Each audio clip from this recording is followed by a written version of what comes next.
ஒரு நண்பர் கேட்டிருந்தாரு, "சார் தங்க விலை குறையுமா? குறையாதா? ஜோதிடத்தில் சொல்ல முடியுமா சார் ப்ளீஸ்?" அப்படின்னு கேட்டிருந்தாரு. ஜோசியத்தில் சொல்லலாம் சார். 100% அக்யூரஸியோட சொல்கிற மாதிரி இருந்துச்சுன்னா, யா யா ஜோசியர் யாரும் ஜோசியம் சொல்கிறத விட்டுட்டு நேராக நகை வாங்கி வச்சுருவாங்க.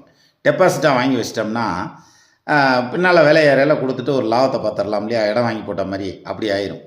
அதனால் நகை விலைங்கிறது தங்க விலைங்கிறது நிச்சயமாக ஏறும். அதில் மாற்று கருத்து இல்லை. ஆனால் என்னென்னா, எல்லாரும் சொல்கிற மாதிரி கிராம் ரூ. 1,00,000 வந்துடும் போல இருக்குது அப்படின்றாங்களே, அது மாதிரிலாம் வரும். பட் அவ்வளோ வேகமாக வராது. இன்னும் டைம் எடுக்கும். இன்னும் சொல்லணும்னா இந்த வருஷத்தில் நகை விலை குறையும். அதில் பாருங்கள், நகை ஏறுறப்ப மட்டும் ராக்கெட்டில் கிளம்பும். இப்போ ராக்கெட்டுக்கு பின்னால் தீய வச்ச கணக்காக ஓடும். இறங்குறப்ப பார்த்தீங்கன்னா எருமை மாட்டு வேகத்தில் தான் இறங்கும். பையன் பதறாமத்தே இறங்கி வரும். நானும் இறங்கியிருக்கேன் பாருன்னு ரூ. 30, ரூ. 50, ரூ. 100, ரூ. 300 இறங்கிட்டு இருக்கும். ஸோ மொத்தத்தில் இந்த வருஷத்தில் இப்போ இருக்கிறத விட நகை விலை இறங்கும் சார். ஆபரண தங்கம் வந்து ரொம்ப கூடுறதுக்கு வாய்ப்பு இருந்தது.